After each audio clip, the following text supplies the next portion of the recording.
Welcome back. తాగుబోతుల weakness ను cash చేసుకుంటోంది ఈ లిక్కర్ మాఫియా. బాటిల్ బ్రాండెడ్ది, అందులో ఉండేది సరుకు నకిలీదే. లేబుల్ను మార్చి విచ్చలవిడిగా నకిలీ మద్యాన్ని అమ్మేస్తూ జనం ప్రాణాలతో చెలగాటమాడుతున్నారు. అబ్కారీ శాఖ మామూళ్ల మత్తులో జోగుతుండటంతో 3 ఫుల్లులు 6 క్వార్టర్లుగా ఈ దందా సాగుతోంది.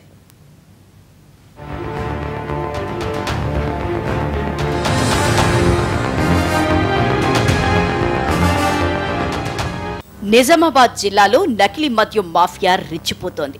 చాలా వైన్ షాపుల్లో రాత్రి వేళల్లో నకిలీ మద్యాన్ని అమ్ముతూ పండగ చేసుకుంటున్నారు.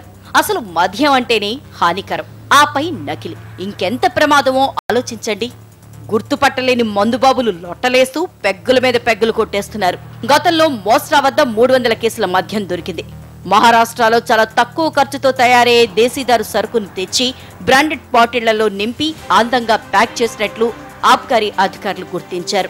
వాస్తవానికి ఈ దందా వెనుకున్నది ఎవరనేది ఆబ్కారీ అధికారులకు తెలిసినా 2 అనామకులను కేసులో ఇరికించి అసలు సూత్రధారులను పక్కకి తప్పించారనే ఆరోపణలు ఉన్నాయి. కేసు మరుగున పడిన తర్వాత మళ్లీ రెచ్చిపోతోంది నకిలీ మద్యం మాఫియా. గోవా నుంచి ట్యాక్స్ చెల్లించని మద్యాన్ని అక్రమంగా రవాణా చేస్తున్నారు. మహారాష్ట్ర నుంచి కల్లులో కలిపే క్లోరల్ హైడ్రేట్, రైజోఫామ్, ఆల్ఫ్రాజోలం వంటి మత్తు పదార్థాలు తీసుకొస్తున్నారు. 6 ఏళ్ల క్రితం సాదాసీదాగా ఉన్న ఓ వ్యక్తి నకిలీతో ఇప్పుడు కోట్లకు పడగలెత్తాడు. 2 ఏళ్లలో అతగాడి జీవితమే మారిపోయింది. వర్ని ప్రాంతానికి చెందిన ఓ వ్యక్తి అత్యంత పగడ్బందీగా 3వ కంటికి తెలియకుండా ఈ తతంగం నడుపుతున్నాడు.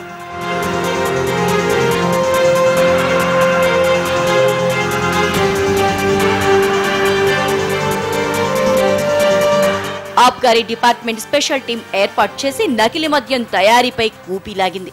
డూప్లికేట్ మందును నిజామాబాద్ ఆబ్కారీ డివిజన్లోని ఆయా మద్యం దుకాణాలకు చేరవేసి అమ్మకాలు జరుపుతున్నా అధికారులు షో చూస్తున్నారు. ఏ ఒక్క వైన్ షాపులోనూ తనిఖీలు చేస్తున్న పాపాన పోవట్లేదన్న విమర్శలు ఉన్నాయి. 2 ఏళ్ల నుంచి ఎలాంటి అడ్డంకులు అవాంతరాలు లేకుండా వ్యాపారాన్ని సాగిస్తున్నారు అక్రమార్కులు.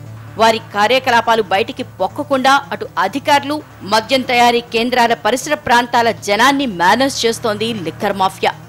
నకిలీ మద్యం రావడము, దానికి ఇక్కడ డీలర్లు కానీ ఆ మాఫియా కానీ మద్యం మాఫియా కానీ ఇక్కడ లేబుల్ను అంటుపెట్టి మద్యాన్ని ఏరులై పారిస్తుండ్రు. నకిలీ మద్యం నింపే ప్రాంతాల్లో అపరిచితులు ఎవరైనా కనిపిస్తే వెంటనే సమాచారాన్ని చేరవేసేలా వ్యవస్థను ఏర్పాటు చేసుకున్నారు.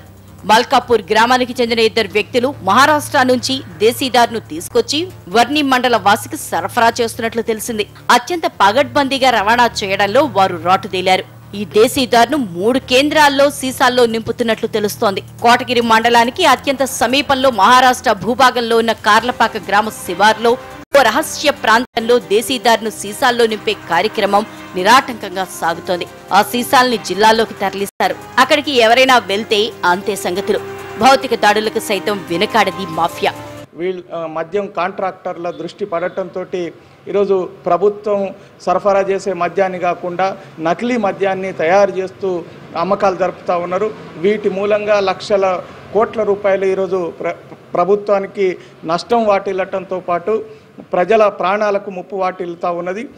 ఎడపల్లి మండలం కార్నపల్లి అటవీ ప్రాంతంలో కూడా నకిలీ మద్యం దందా సాగుతోంది.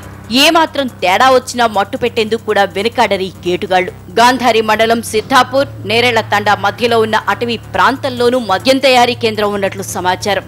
జనసంచారం ఏమాత్రం ఉండని ఈ ప్రాంతంలో సీసాలోకి నకిలీ సరుకు నింపి మద్యం దుకాణాలకు సరఫరా చేస్తున్నారు.